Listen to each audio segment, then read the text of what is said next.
Submission is a friend that you must not resist. That's what we're going to talk about on The Voice of Faith.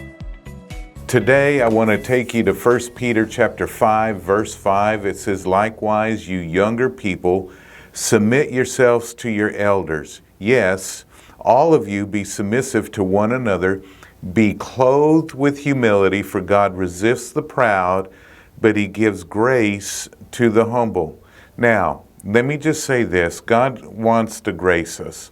Have you ever seen somebody that has the ability to do something and you just say, wow, they're graced for that? Let me tell you, God wants to give more grace to us. He wants to give us grace for life, for marriage, for raising our children, for ministry, for business. He wants us to have a grace in earning finances and doing whatever we do. He wants us to be graced for it. But it comes through submission. Submission is something that we shouldn't resist. But most of the time, many times, that's the first thing that we do is we resist being submissive to one another, being submissive to those that are in authority over our lives. Rather than embracing it and looking at it as a friend, we resist it as an enemy.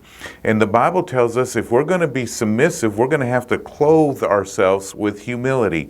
That means we need to make life about God and others rather than ourselves. To be humble means to be God-centered and to be others-focused rather than self-centered and self-focused. When you're God-centered and others-focused, then you're being submissive. You're thinking about others. You know, I was sharing with somebody just recently, and I said, you know, in ministry, we always look at ministry what's best for the overall, not for us individually, because they may not be the best things for us individually, but when we're engaging and doing what we need to do that's going to benefit the whole, then that's what we call submissive. That's what we call being in submission. We're doing it because it's the betterment for everybody involved. And God says that He resists the proud. A person that is proud is being, again, it's being self-centered and self-focused rather than God-centered and God-focused. And so when we are, or others-focused, when we're other-focused and God-centered in our life, then we're going to be clothed with humility and God's going to grace us for the things that we need to be doing in our life.